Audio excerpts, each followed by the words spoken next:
100% des hypersensibles ont un mental qui tourne vite. Et c'est normal, parce que quand t'es hypersensible, t'es câblé comme ça.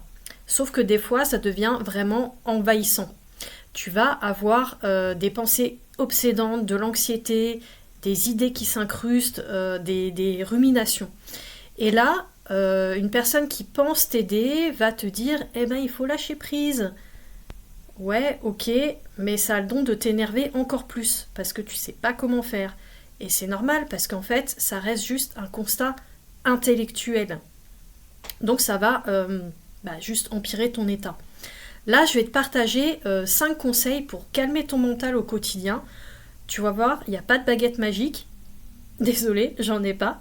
Mais il n'empêche que c'est des choses qui fonctionnent. À tout de suite. Alors, mon conseil numéro un, eh bien, c'est de pratiquer une activité physique régulière. Donc, j'ai marqué activité physique parce que je différencie du sport. Activité physique, on pense souvent que c'est que le sport. Et en fait, non, pas forcément. C'est vraiment là une activité qui met ton corps en mouvement. Donc, ça peut bien entendu être la pratique régulière d'un sport.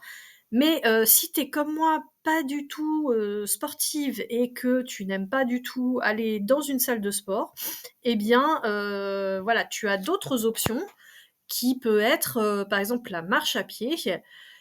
Tu as peut-être remarqué que quand tu as ces pensées obsédantes, ce mental vraiment envahissant, quand tu vas aller marcher, ça va te faire du bien. Alors, ça va pas complètement être miraculeux à enlever toutes tes pensées, non, c'est pas ça, mais ça apaise. Donc voilà, il y a des choses comme ça que tu peux mettre en place. La pratique du yoga ou du qigong, qui sont des pratiques corporelles douces, qui permettent de mettre le corps en mouvement, mais sans que ce soit un sport un peu intensif, voilà, pour ceux qui n'aiment pas le sport intensif, eh bien, le yoga ou le qigong permettent vraiment une activité physique, de mettre son corps en mouvement. C'est vraiment l'idée, elle est là, c'est mettre son corps en mouvement. Le conseil numéro 2, eh ben, c'est d'entretenir tes relations sociales. Et oui, c'est vrai que quand on est hypersensible, parfois, on en a un petit peu marre des relations, on va dire, superficielles, ou alors des relations qui nous pompent notre énergie avec des gens qui viennent se plaindre à nous. Eh bien, on est quand même né pour créer du lien, et donc, en tant qu'hypersensible, on a quand même une grande empathie. Et voilà, ce serait dommage de ne pas utiliser ces dons. Alors, l'idée, c'est soit de se faire des nouvelles relations dans des cercles un petit peu différents, avoir des personnes un peu différentes qui te ressemblent plus peut-être. Ça peut être de recontacter d'anciennes relations que tu n'as pas vues depuis longtemps et que tu finalement aurais envie de revoir. Passer du temps avec des personnes qui sont bienveillantes. Eh bien, tout ça va te permettre aussi de calmer ton mental. Ça va y participer. Le conseil numéro 3, il concerne l'alimentation. Alors, je vais pas te faire un cours de nutrition, ça sert à rien. Je vais juste t'expliquer quelques notions. Alors, les produits ultra transformés, si t'es si t'es jeune et que tu regardes cette vidéo, je sais qu'il y en a beaucoup qui sont très fans des produits, des sodas bizarres, des gâteaux sucrés du supermarché. Franchement, c'est des trucs à éviter, parce qu'en fait, dans les produits ultra transformés, eh ben, il y a des additifs, des conservateurs, donc en fait des produits chimiques. Et ces produits chimiques, ils ont une influence sur ton cerveau et donc sur ton mental. Et y en a d'ailleurs qui ont une influence sur l'hyperactivité. Donc tu peux avoir une hyperactivité mentale qui va se mettre en place à cause de ces produits chimiques. Donc, eh bien, évitons le plus possible ces produits ultra transformés. Je rappelle que c'est quand même, je vais dire, le cumul qui va faire que ça va être nocif. Si tu en manges un petit peu, dans la semaine, c'est pas grave. Faut pas se prendre la tête avec ça. Mais si tu en manges, tu en fais une grosse consommation tous les jours et bah, là, ça va vraiment avoir un effet sur ton mental. Alors évitez de grignoter aussi et de manger, seulement à l'heure des repas. Pourquoi? Parce que, évidemment, le fait de manger en dehors des repas, ça provoque de la digestion et donc une fatigue et donc peut-être, sans doute même, plus d'irritabilité, donc de rumination, donc c'est un cercle vicieux, hein, si on mange en dehors des repas. Et donc là, bah, voilà, il vaut mieux, peut-être manger un peu plus, pendant les repas, c'est certainement, que de grignoter, en tout cas à n'importe quelle heure. Faut pas oublier quand même que, bah, l'alimentation, c'est le premier carburant qu'on met dans notre corps et donc pour notre cerveau aussi. Le conseil numéro 4 que je te donne, c'est, la respiration.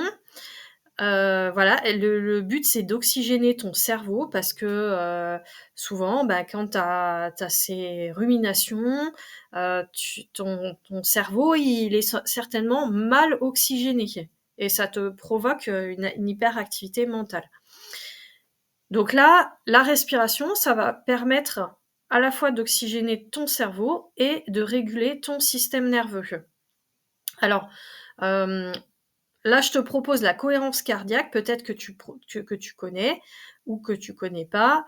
Le principe, c'est, 3 fois je suis en train de m'emmêler les pinceaux là et mon cerveau, c'est 3 fois par jour, pendant 5 minutes et à chaque fois, c'est 5, c'est on inspire 5 secondes et après on expire 5 secondes. Donc c'est cohérent entre, l'inspiration et l'expiration. Il y a des petites applications sympas, comme, Respire Relax, qui sont gratuites et puis que tu peux, installer sur ton téléphone pour le faire. Si c'est quelque chose qui te parle. Moi perso, la cohérence cardiaque, ça me parle pas.